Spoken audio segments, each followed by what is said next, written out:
Estados Unidos es un país que se fundó sobre la base de la migración y de las libertades individuales. Lo más curioso es que en esta campaña presidencial estamos viendo fundamentalmente discursos que se oponen a la inmigración y a las libertades individuales.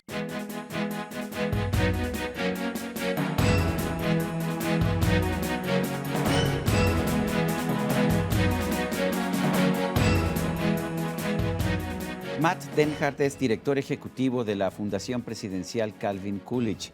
Él ha escrito, entre otras obras, este libro, este folleto que tengo aquí conmigo, es La ventaja de los Estados Unidos, un manual sobre inmigración y el crecimiento económico. Es un especialista en temas de migración, de pobreza y de política interna de los Estados Unidos. Vamos a estar conversando en inglés con Matt Denhart. Matt, thank you very much for being with us this evening. I was in the introduction, I was saying to our audience that the U.S., and it's a country that I greatly admire, it's a country that was founded upon individual freedom and also on immigration. And now Donald Trump is saying is let's restrict individual freedom and let's restrict immigration. What happened to the U.S.? Well, you're absolutely right. Thank you for having me, and I'm pleased to be here with you. And, you know, I wish I could sort of shake my country a little bit to wake them back up, because you're absolutely right. America's been called a nation of immigrants by President Kennedy, who wrote a book on that titled A Nation of Immigrants.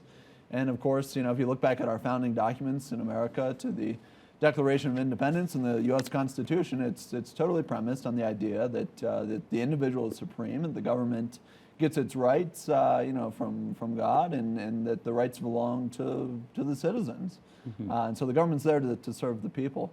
So what's, you know, to your question, what's going on in America right now? Well, you know, I think people are frustrated as they become, and they're kind of being latching on, or at least some people are, to certain populist impulses, both among the Republican Party and Donald Trump. It's an interesting scene right now to see, and you know, my hope, I guess, is that we return to our founding principles, which are what made our country great. And you know, I personally think that's what would make America great again, to steal Donald Trump's own slogan. What would it mean for the U.S. to have someone like Donald Trump as a president? Can he actually implement all of the measures that he claims he can apply? Well, Sergio, you know, I was really anxious to come and talk to you, because I wanted to ask you, you know, here on the ground in Mexico, is Mexico actually going to pay for Bernie Sanders, or sorry, for Donald Trump's wall? I certainly will not pay. Not my. That's right. Will not. That's right. You know, so I think that's just one, you know, obvious example of where, you know, right now he's really using populist rhetoric. You know, I mean, in the U.S. we have, as you probably know, you know, a democratic process by which you have to, you know, you have to pass a law, and then the president signs it. But you also have checks and balances. It's not that the president can come wake up one day and say, okay, well, now I'm going to build a wall along the Mexican border, or now I'm going to ban Muslims from entering the country. Right, exactly. And, you know, so these would be, you know, complicated processes which would have to begin with legislation, and there are two different, there's our Senate and our House of Representatives, and there would have to be two different bills, one passed in each house, or, you know, each chamber of the legislature. They'd have to then create one bill, and then it would go to the president, who would sign or veto it. And then after all that, you have to make sure that, by the way, it was constitutional, which we, you know, as you mentioned, checks and balances. It can go up to the Supreme Court in exactly, any case. Who may then say, well, you know, it did pass and the president signed it, but it's not constitutional in any case.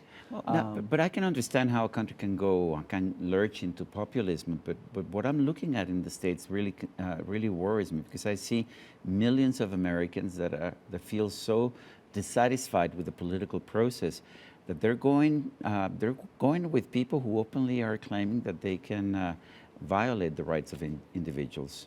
Does that worry you? Is there a significant change in the framework of America that we might actually see that this country might abandon its founding principles? Well, some people are writing about that. Charles Murray, a famous political philosopher at the American Enterprise Institute, you know, at least in his mind, there were a couple core elements of what it meant to be an American. He blames it, anyway, on kind of the erosion of the American middle class, and the fact that the working American middle class that really, you know, did pretty well for themselves in the middle of the 1900s. A lot of those kind of blue-collar, lower-skilled jobs have now gone to other countries like Mexico and China and elsewhere, and those people have had a hard time readjusting to the new economy in America. And so that's that's taking a toll. But at the same time, we've also seen decades in which redistributive policies have been applied in the U.S. They claimed that they were going to reduce inequality. Inequality isn't going down, but what we're actually seeing is a failure to actually create more jobs and more wealth in the states. We see that corporations have trillions of dollars parked away abroad just because they would have to pay too much tax to bring the money back to the States. I mean, isn't that silly? Oh, it's absolutely silly. You know, the U.S., it seems like tax reform ought to be the easiest thing that both Democrats and Republicans should agree about.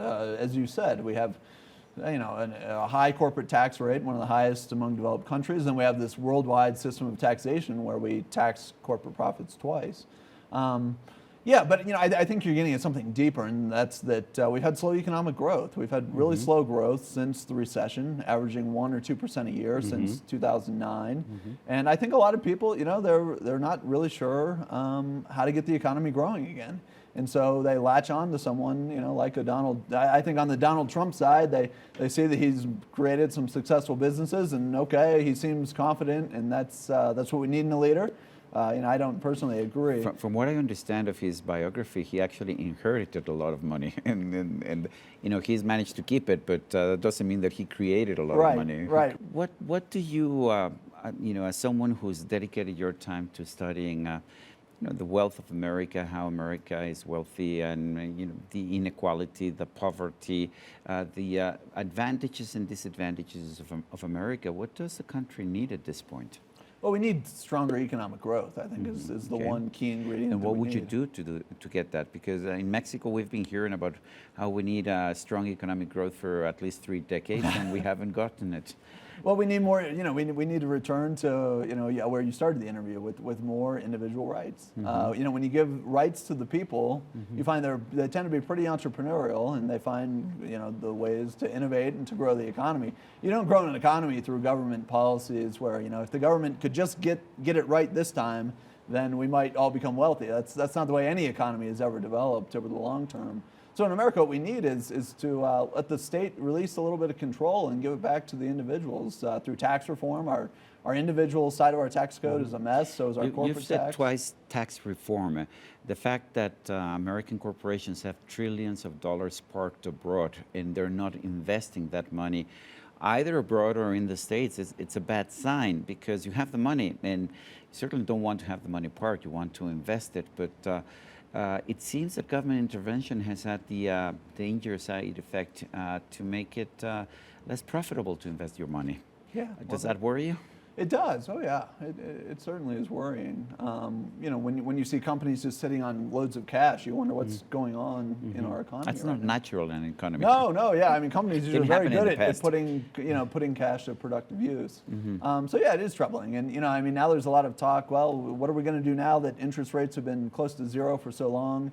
When the next downturn comes, and of course with the scares coming from China and elsewhere, right now in the market last week was down big and it's recovering a little bit. But policymakers and the public now are wondering, geez, if we can't rely on the Federal Reserve, our central bank, to just pump money into the economy anymore, what are we going to do? And I guess my cynical take is that well, I'm not sure the Federal Reserve pumping money into our economy over the last 8 years has worked all that well either. They've pumped a lot of money and it hasn't worked. It hasn't helped the U.S. grow faster.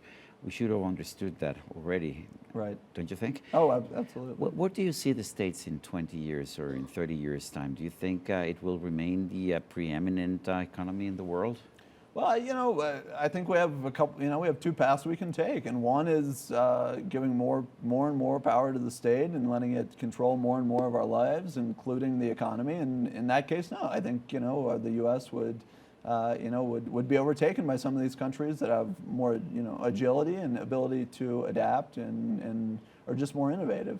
But I think if we get back to what America's always done, leading the world, through really trusting its people and bringing the brightest people in the world to its shores and having a welcoming immigration policy that says if you're a smart person who wants to come and work hard and contribute to America, then there's a place for you. If we go that route, then I think we'll continue to be a major force in the world for, I hope, many, many years to come. After these decades, do you think NAFTA was a good gamble by both countries, the U.S. and Mexico? Yeah, so I'm not necessarily a trade expert, but I would say yes, unresounding yes. The U.S. and Mexico become incredible trading partners. There's still more ways that we could cooperate, I think. I think the one area where NAFTA really fell short was on immigration, actually, right? Mm-hmm. At the request of the U.S. government. Right. Well, yeah, I'm not trying to put blame on you. We took oil out of the negotiating table, and you took immigration. People, right. Yeah. Well, I think in both cases, it is my opinion, it was a mistake. We're out of time, Matt, and I thank you very much for speaking with us this evening.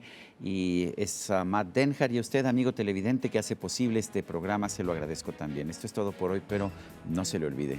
Nos vemos la próxima.